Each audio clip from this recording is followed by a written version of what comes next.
Dia 22 de setembro. Capítulos de hoje: Mateus 20, Isaías 39 e 40. Mateus 20. Jesus disse: Porque o reino dos céus é semelhante a um homem, dono de terras, que saiu de madrugada para contratar trabalhadores para sua vinha. E tendo combinado com os trabalhadores o pagamento de 1 denário por dia, mandou-os para a vinha. Saindo por volta de 9 horas da manhã, viu na praça outros que estavam desocupados e lhes disse: Vão vocês também trabalhar na vinha, e eu lhes pagarei o que for justo. Eles foram. Tendo saído de novo, perto do meio-dia e às 3 horas da tarde, fez a mesma coisa. E saindo por volta de 5 horas da tarde, encontrou outros que estavam desocupados e lhes perguntou: Por que vocês ficaram desocupados o dia todo? Eles responderam: Porque ninguém nos contratou. Então ele lhes disse: Vão vocês também trabalhar na vinha? Ao cair da tarde, o dono da vinha disse ao seu administrador: Chame os trabalhadores e pague-lhes o salário, começando pelos últimos, indo até os primeiros. Chegando os que foram contratados às 5 da tarde, cada um recebeu 1 denário. Ao chegarem os primeiros, pensaram que receberiam mais, porém também estes receberam 1 denário cada. Mas tendo-o recebido, começaram a murmurar contra o dono das terras, dizendo: Estes últimos trabalharam apenas 1 hora, mas você os igualou a nós, que suportamos a fadiga e o calor do dia. Então o dono disse a um deles: Amigo, não estou sendo injusto com você. Você não combinou comigo trabalhar por 1 denário? Pegue o que é seu e saia daqui, pois eu quero dar a este último tanto quanto dei a você. Será que não me é lícito fazer o que eu quero com o que é meu? Ou você ficou com inveja porque eu sou bom? Assim, os últimos serão primeiros, e os primeiros serão últimos. Estando Jesus para subir a Jerusalém, chamou os 12 discípulos para um lado, e no caminho lhes disse: Eis que subimos para Jerusalém, e o Filho do Homem será entregue aos principais sacerdotes e aos escribas. Eles vão condená-lo à morte e entregá-lo aos gentios para ser zombado, açoitado e crucificado. Mas ao 3º dia ressuscitará. Então se aproximou de Jesus a mulher de Zebedeu com os seus filhos, e adorando-o, pediu-lhe um favor. Jesus lhe perguntou: O que você quer? Ela respondeu: Mande que no seu reino estes meus 2 filhos se assentem, um à sua direita e o outro à esquerda. Mas Jesus disse: Vocês não sabem o que estão pedindo. Será que podem beber o cálice que eu estou para beber? Eles responderam: Podemos. Então Jesus lhes disse: Vocês beberão o meu cálice. Quanto a sentar à minha direita e à minha esquerda, não me compete concedê-lo, pois é para aqueles a quem está preparado por meu Pai. Quando os outros 10 discípulos ouviram isso, ficaram indignados com os 2 irmãos. Então Jesus, chamando-os para junto de si, disse: Vocês sabem que os governadores dos povos os dominam e que os maiorais exercem autoridade sobre eles. Mas entre vocês não será assim. Pelo contrário, quem quiser tornar-se grande entre vocês, que se coloque a serviço dos outros. E quem quiser ser o primeiro entre vocês, que seja servo de vocês.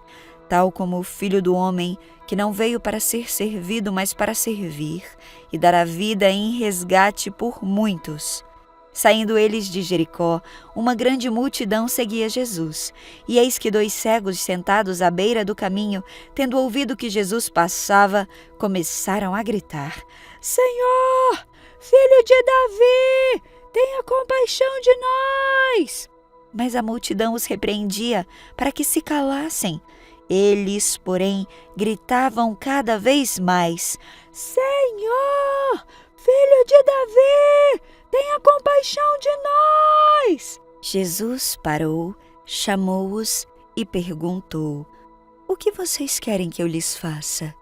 Eles responderam: Senhor, que se abram os nossos olhos.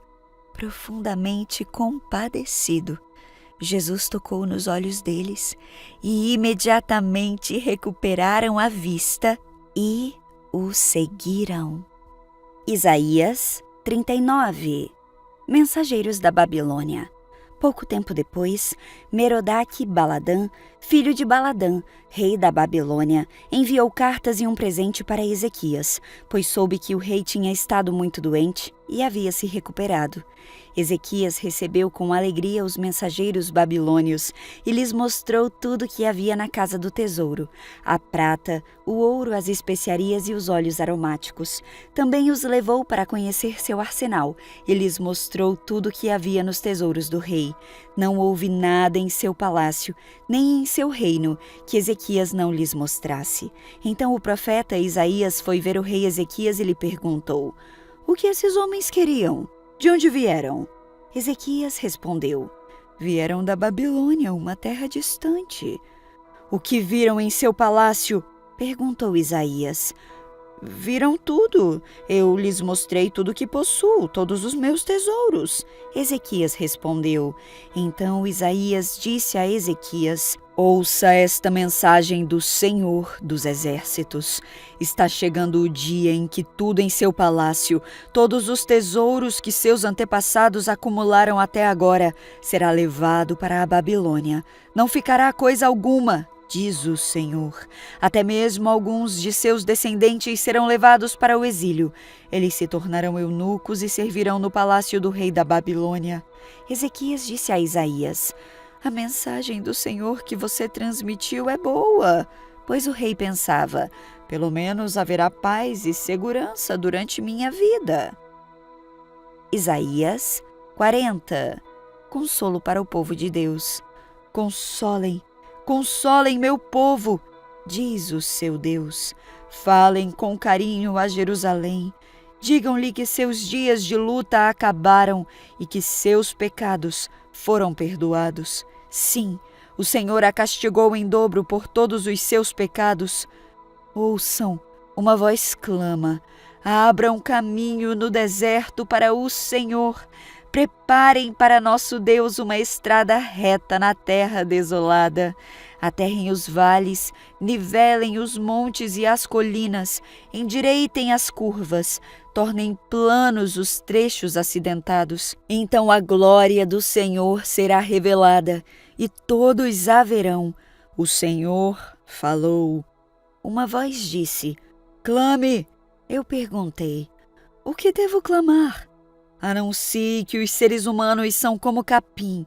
Sua beleza passa depressa, como as flores do campo. O capim seca e as flores murcham quando o Senhor sopra sobre elas. O mesmo acontece com os seres humanos. O capim seca e as flores murcham, mas a palavra de nosso Deus permanece para sempre. Ó Sião, mensageiro de boas notícias, grite do alto dos montes. Grite mais forte, ó Jerusalém, grite sem medo. Diga às cidades de Judá: seu Deus está chegando. Sim, o soberano vem com poder, com braço forte governará. Vejam, ele traz consigo sua recompensa. Como pastor, ele alimentará seu rebanho, levará os cordeirinhos nos braços e os carregará junto ao coração. Conduzirá ternamente as ovelhas com as suas crias. Quem mais segurou os oceanos nas mãos? Quem mediu os céus com os dedos? Quem mais sabe o peso da terra ou pesou na balança os montes e as colinas? Quem pode orientar o Espírito do Senhor? Quem sabe o suficiente para aconselhá-lo ou instruí-lo? Acaso o Senhor já precisou do conselho de alguém? Necessita que o instruam a respeito do que é bom? Alguém lhe ensinou o que é certo ou lhe mostrou o caminho da sabedoria? Não, pois todas as nações do mundo não passam de uma gota num balde, não são nada mais que pó sobre a balança. Ele levanta toda a terra como se fosse um grão de areia. Nem toda a madeira nos bosques do Líbano, nem todos os seus animais seriam suficientes para um holocausto digno de nosso Deus. As nações do mundo não têm valor para ele. Aos seus olhos valem menos que nada. São apenas vazio. A quem vocês podem comparar Deus? Que imagem usarão para representá-lo? Acaso pode ser comparado a um ídolo feito no molde, coberto de ouro e enfeitado com correntes de prata? Quem é pobre demais para ter um ídolo desses, pode escolher madeira que não apodrece e um artesão habilidoso para entalhar uma imagem que não tombe. Acaso não ouviram? Não entendem? Estão surdos para as palavras de Deus, palavras que Ele falou antes que o mundo existisse? Será que são tão ignorantes? Deus se senta acima do círculo da terra. Para Ele, as pessoas lá embaixo parecem gafanhotos. Estende os céus como uma cortina e faz com eles sua tenda. Julga os poderosos do mundo e reduz todos eles a nada. Mal são plantados, mal chegam a criar raízes, logo murcham quando sopra sobre eles. O vento os leva embora como palha. A quem vocês me compararão? Quem é igual a mim? Pergunta o santo. Olhem para os céus, quem criou as estrelas. Ele as faz sair como um exército, uma após a outra, e chama cada uma pelo nome. Por causa de seu grande poder e sua força incomparável, nenhuma delas ousa se ausentar. Ó Jacó, quem pode dizer que o Senhor não vê o que se passa? Ó Israel, como pode dizer que Deus não se importa com os seus direitos? Você não ouviu? Não entendeu? O Senhor é o Deus eterno, o Criador de toda a terra. Ele nunca perde as forças, nem se cansa. E ninguém pode medir a profundidade de sua sabedoria. Dá forças aos cansados e vigor aos fracos. Até os jovens perdem as forças e se cansam, e os rapazes tropeçam de tão exaustos. Mas os que confiam no Senhor renovam suas forças, voam alto como águias, correm e não se cansam, caminham e não desfalecem.